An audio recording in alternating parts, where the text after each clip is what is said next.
I'm going to my first ever convention in a few weeks' time, and I need to sew a costume for it. But there are two problems with this plan. Firstly, this is the sewing machine I have. You were all pestering me about how I needed some new tools. Well, here you go. It's a 100-year-old treadle-powered sewing machine. The second problem is I have no idea how to sew. That can wait for the moment though, because the machine is in pretty rough shape, so I'll need to fix up a few things before we can get started. This machine belonged to my grandmother, Mummy Moo, and when she died, it got passed along to me, and for the last few years, it's been sitting at my parents' place just gathering dust. When my mate invited me along to a convention, I thought it would be the perfect excuse to fix this thing up and have a crack at sewing my own costume. And a huge thanks to Dad, who helped me lug it up the 3 flights of stairs into my apartment.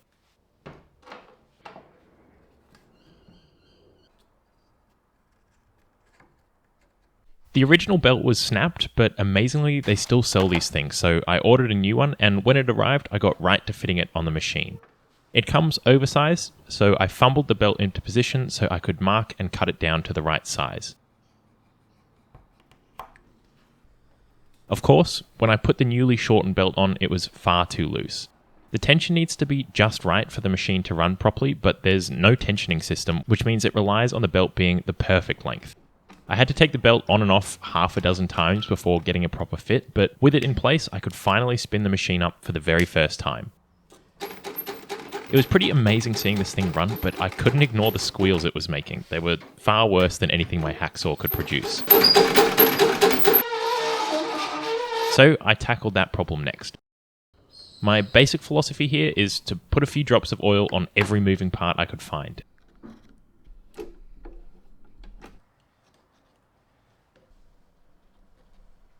And just like that, this 100-year-old machine has been brought back to life.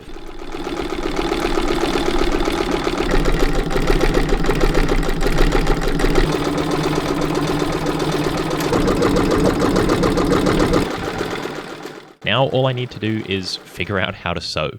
Of course, in order to start sewing, I need to know what I'm sewing. I looked to my favourite childhood book for this. I think I bought it when I was about 9 years old. It's a horrifically out-of-date, non-canon list of Star Wars characters, but it's got some really great inspiration for outfits. The classic costume that's recognisably Star Warsy, which comes up time and time again, is the kimono, but they're always in a boring brown.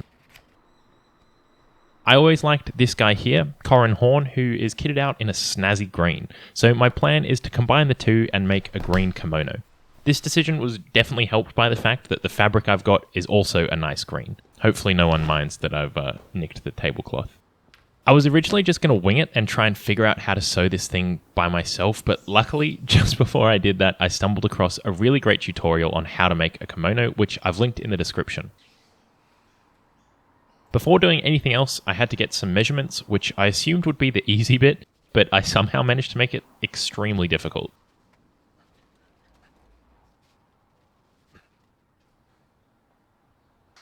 Having passed that hurdle, I could use those measurements to draw out the pattern onto some wrapping paper and then cut it out.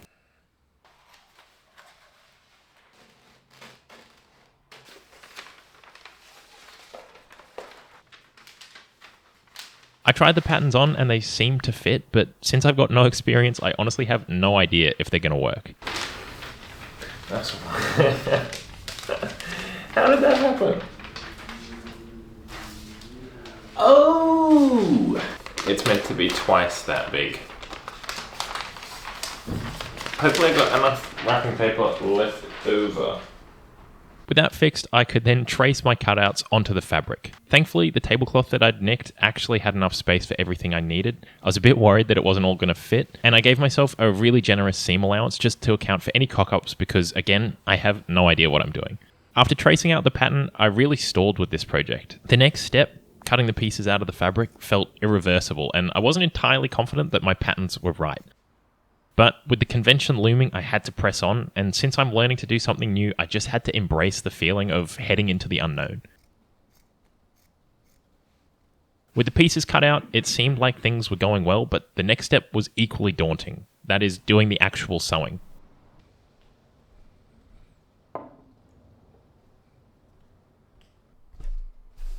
Thankfully, I could ease into it though by pinning out the first seams and choosing the thread that I wanted.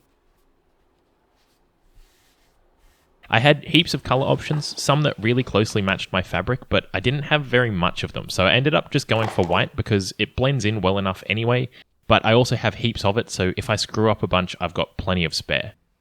With my thread selected, it was time to actually bust out the 100-year-old machine and figure out how to use it. Thankfully, I found the handbook hidden in one of the drawers, and the first step was to transfer some thread onto the bobbin. This machine has an automatic bobbin winder, which is such a sick mechanism, and just watching it work is so satisfying.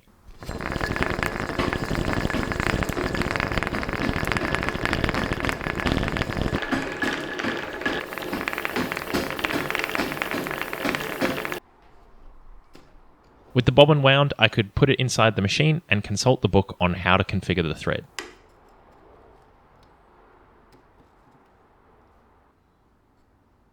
Threading the bobbin was a piece of cake compared to routing the main thread. I had to wind it through a very zigzaggy path, checking the instructions every step of the way.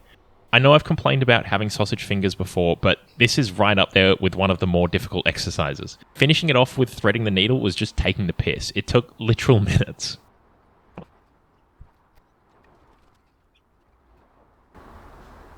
Yes. Alright.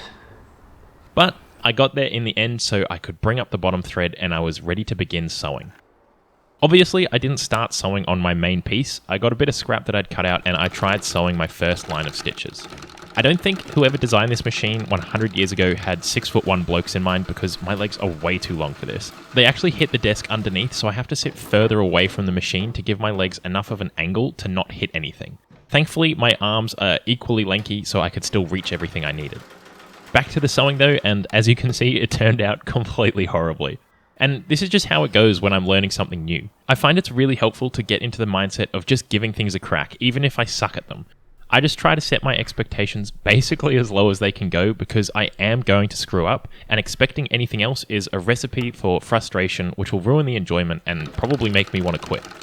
If you're okay not being good at something though, you're much more likely to bounce back after making a mistake. So with the first screw up out of the way, I tried again, and the second one came out so much better. It actually looked like something had been sewn together. With this bit of encouragement, I just peppered this scrap with as many lines of stitches as I could fit on it, getting a feel for the machine and at the same time dialing in the stitch length and the tension.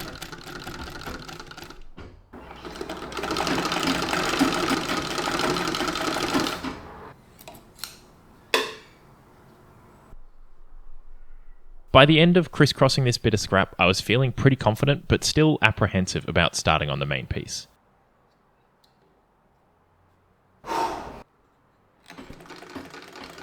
To make it easy on myself, I began with the long, straight stitches of the sleeves, and thankfully this first one went really smoothly.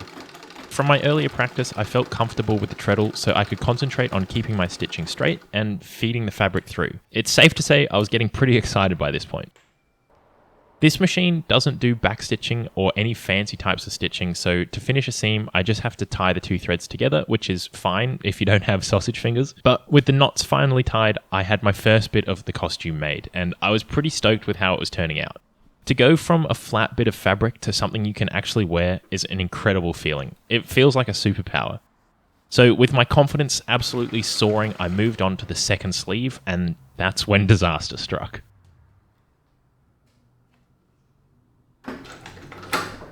Oh fuck. Shit. When they say this machine can't backstitch, they mean this machine can't backstitch. If you get the treadle going in the wrong direction, it will just insta-snap your thread, and I was worried that I'd done some damage to the machine as well. After assessing the situation though, it turned out to not be that big of an issue at all. I could just undo a bit of the stitching, so I had enough thread to eventually tie some knots. Whew. And I had to rethread the needle, which mercifully went pretty quickly this time. Straight in. And then I could just pick up where I left off and finish the seam. When you're learning something new, you're constantly running into problems you've never encountered before, and you've just got to figure out how to get past them. And this is where, again, it's really helpful to try to not get frustrated. It's a completely normal part of the learning process to screw up. I find that by pushing through the screw-ups, I learn much more quickly and build up a confidence that I can handle whatever problem is thrown at me. By this point, I'd exhausted the simple stitches and it was time to graduate to something a little more complicated. attaching the sleeves to the main body. I was now not only sewing in a loop, but there were 4 layers of fabric to manage, which was a big step up from before. But I just took my time and readjusted the fabric to make sure I wasn't sewing the wrong bits, or at least so I thought. I'd caught a bump under the presser foot, and I was worried that I'd sewn a crease into the sleeve, so I took it off the machine to investigate. Oh, it's completely fine. Turns out I should have looked a little bit closer, because after I'd finished attaching that sleeve, I noticed a much bigger problem. Oh, no.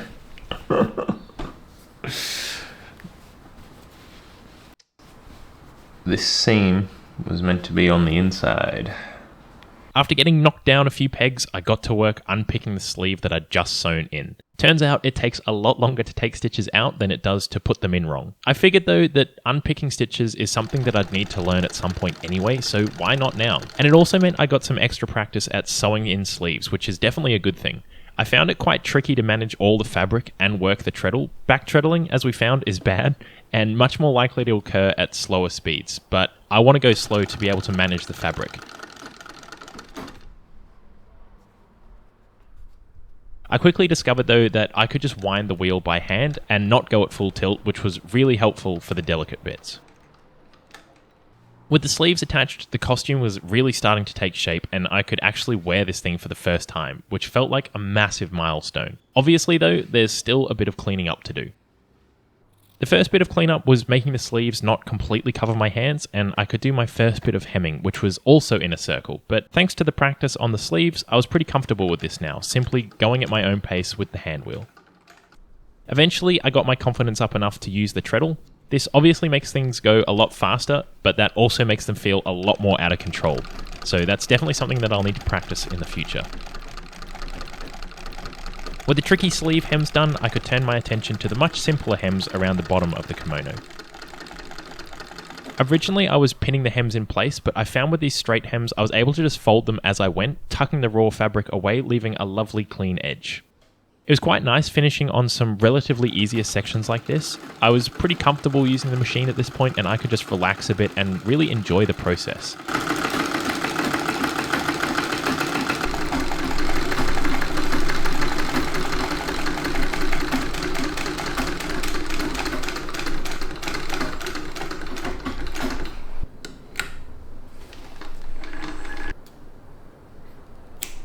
And before I knew it, I was bumbling my way through the last few knots, way ahead of schedule.